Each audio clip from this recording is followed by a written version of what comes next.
नमस्कार, फिर पैसा बोलता है में आपका स्वागत है। आज शनिवार है। मैं आपका सवाल का जवाब देने का समय आ गया है। आपका सवाल विष्णु जी अंग्रेजी में पूछेंगे, मैं हिंदी में जवाब दूंगा। Okay, sir. Sir, namaste everyone. Namaste, sir. नमस्ते। या कल दीपावली होगा आपके लिए, आज ज़रूर नहीं होगा। कल या परसों आपके लिए दीपावली वो होगा। और मैं आप सबको दीपावली का शुभकामनाएं देना चाहता हूँ। Happy Deepavali. Happy Diwali to everyone. Okay, sir. Sir, there are lots of questions. I'll put one question to the other. So, first question is there is a report, India holds 34,600 tons of gold, which is 3.1x times the value of current equity holding. So, is India overweight on gold? ये India की बात नहीं है। ये क्या हो रहा है कि इंडिया के लोग के पास गोल्ड हो रहे हैं। हमारा जो पॉपुलेशन है 140 करोड़ लोग। Exactly. India in the sense Indian India के population, तो ये overall population. इंडिया की सरकार के पास नहीं है। Okay, ये no. सरकार के पास नहीं है। ये जो हाउस होल्ड है, Indian This house is hold wealth है। Indians. और ये एस्टिमेटेड वेल्थ है। Mm. हमें ये पता नहीं है कि ये ज़्यादा है या कम है और कहाँ है। तो ये हमारा अनुमान है कि 34,000 टन गोल्ड है। लेकिन आपको समझना पड़ेगा कि ये डेट कैपिटल है। Mm. इसे बेसिकली इंडियंस ने डॉलर में बदल के, डॉलर को बाहर बेच के गोल्ड को इंपोर्ट करके अंदर रखा है। ये हमको ये दर्शाता है कि भारत में कैपिटल सिस्टम, फाइनेंशियल इंक्लूजन अच्छा नहीं है और अच्छे रिटर्न, सेवर्स को अच्छे रिटर्न्स नहीं मिल रहे हैं। और दूसरी चीज़ है, जिनको कर्ज चाहिए उनको आसान से कर्ज नहीं मिल रहा है। तो वो जो सेवर्स हैं वो गोल्ड को इन्फ्लेशन के हेज में खरीदते हैं। और जिनको लोन चाहिए, जब चाहते हैं तो गहने को गिरवी रखकर लोन लेते हैं, क्योंकि जो गोल्ड के अगेंस्ट सब कुछ मिलता है।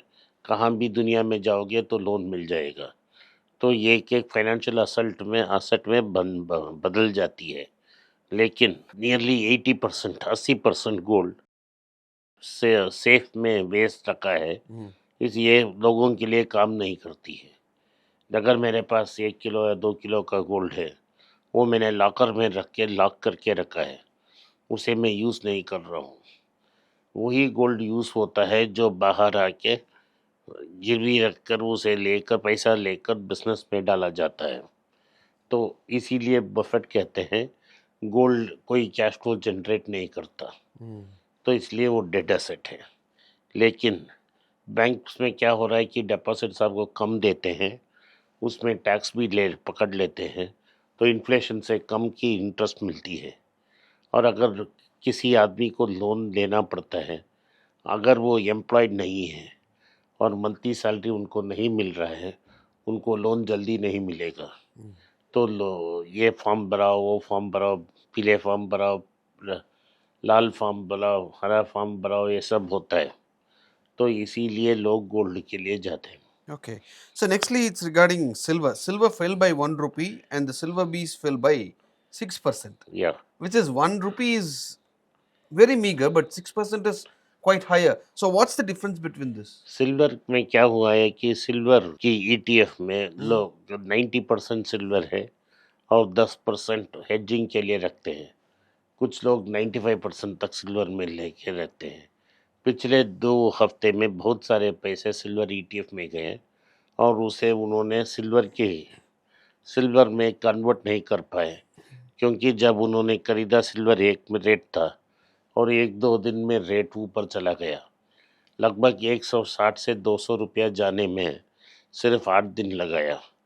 तो वो सिल्वर को खरीद नहीं पाए, उनके पास कैश बहुत था। तो जो फॉल हुआ तो मैग्नीफाई हो गया फॉल। उसके पहले कुछ दिन ऐसे थे कि सिल्वर ईटीएफ प्रीमियम में था और सिल्वर एक्चुअली कम में था। क्या होता है कि एक बाइंग फ्रेंसी आ गया मार्केट में और साहब की फिनेंस मिनिस्ट्री ने गोल्ड इंपोर्ट को बंद कर दिया, डायरेक्टली बंद कर दिया और बोल दिया विद परमिशन आप इंपोर्ट कर सकते हो। तो ये एक मतलब का बैन है। जब बैन हो गया तो लोग नर्वस हो गए और खरीदने लगे। तो आज धनतेरस के दिन में ज़वेरी बाज़ार, जो मुंबई का सबसे बड़ा मार्केट है और एशिया में सबसे बड़ा मार्केट है, वहाँ सोना नहीं मिला। Okay. सोना में नहीं, चांदी भी नहीं मिली। Mm. सोना था लेकिन चांदी नहीं था। Mm. और नॉर्थ इंडिया के जो ट्रेडर्स हैं मारवाड़ीज, वो हर दीपावली को नए अकाउंट्स लेते हैं, नई अकाउंट्स लेते हैं और सिल्वर खरीदते हैं। उनको भी सिल्वर नहीं मिला। Okay. Okay, sir. Sir, South Indian Bank has jumped over 10% in the last 1 month. And can we consider South Indian Bank as an alternative for gold? नहीं, आपको अगर गोल्ड का अल्टरनेटिव चाहिए तो मेरे पटाके लिस्ट में 4 हैं, तंगमेल, टाइटन, मुथूट और मनप्पुरम। ये 4 गोल्ड की प्रॉक्सी हैं। ये सब 90 दो जो फाइनेंस कंपनीज हैं 90% के ऊपर गोल्ड फाइनेंसिंग करते हैं, और जो 2 महीने गोल्ड रिटेलर्स के बारे में कहते हैं वो 95% के ऊपर गोल्ड बेचते हैं। तो ये गोल्ड का प्रॉक्सी है। मैं दूसरी ज्वेलर्स भी हैं, मैं उनकी प्रमोटर्स के बारे में जानता नहीं हूँ, तो प्रमोटर इंटीग्रिटी के बारे में मैं सर्टिफाई नहीं कर सकता। और अगर दो दूसरे फाइनेंसिंग कंपनीज होंगे जो गोल्ड लेते हैं, जैसा आईआईएफएल में तो कुछ एक्शन ली थी, आरबीआई ने कुछ गड़बड़ हुई थी, तो इसीलिए मैंने उसको नहीं कंसिडर किया। तो आईआईएफ का गोल्ड भी है, तो प्योर गोल्ड के लिए ही है। साउथ इंडियन बैंक का 40% ऑफ रिटेल गोल्ड में है, उतना गोल्ड में नहीं है।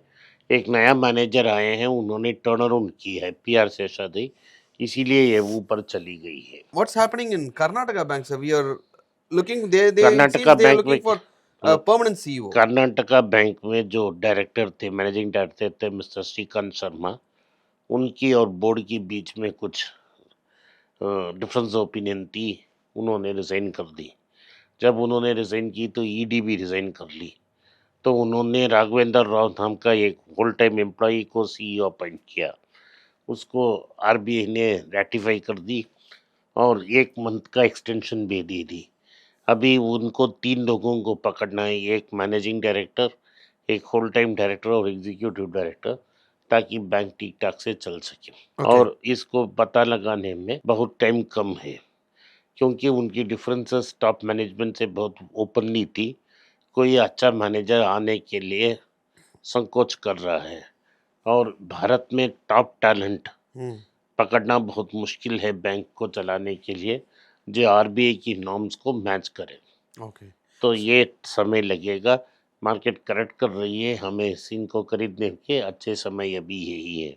इसे कंसिडर करने के लिए अच्छे समय है। Oh, okay.